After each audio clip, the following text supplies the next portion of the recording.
Vote গণনার আগে বিজয় উৎসব তৃণমূলের। বিজয় উৎসবের সামিল মালদা উত্তরের তৃণমূল প্রার্থী প্রসূন বন্দ্যোপাধ্যায়। মালদার হবিবপুরে বৃহস্পতিবার সবুজ আবির খেলে ও মিষ্টি মুখ করিয়ে বিজয় উৎসব পালন করা হলো এদিন। ভোট গণনার আগে কার্যত নিজের জয় নিশ্চিত 100% আশাবাদী দাবি করে প্রসূন বন্দ্যোপাধ্যায়। তো আজকে আমাদের মূল এটাই ছিল যে আমরা একবার নির্বাচনোত্তর পর্বের পরিস্থিতিটাকে আরেকবার রিভিউ করে নিলাম। আমাদের ব্লক সভাপতি করেছেন এবং সবার কুশল বিনিময় করা। বয়স্করা রয়েছেন, মায়েরা রয়েছেন, দিদিরা এসছেন। এত গরমের মধ্যে সকলে এত পরিশ্রম করেছেন। আমার দায়িত্বের মধ্যে পড়ে যে নির্বাচন আমি সব জায়গাতেই যাব। মানে এখন হরিপুর এলাম, এরপরে আজকে বামনগোলা ব্লকে করব, আগামীকাল হয়তো হরিশ্চন্দ্রপুরের দিকে যাব।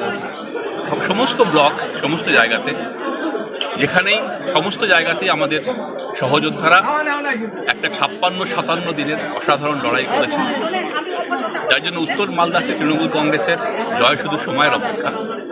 একটা অভিনন্দন তোদের পাবো, একটা ধন্যবাদ।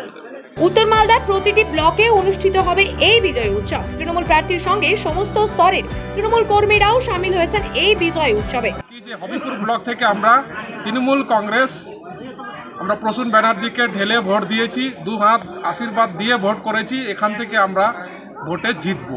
বিজয় উৎসব শুরু ধরে রাখতে পারেন কি আমরা হবিবপুর ব্লক যেহেতু আমাদের উত্তর মালদা ক্যান্ডিডেট জিতবে, তো আমরা আজ থেকে নয়, ভোট দেওয়ার পরের দিন থেকেই আমরা বিজয় উৎসব বলেই আমরা দিনগুলোকে আমরা করছি, শুধুমাত্র ভোটের রেজাল্টের দিনের অপেক্ষায়।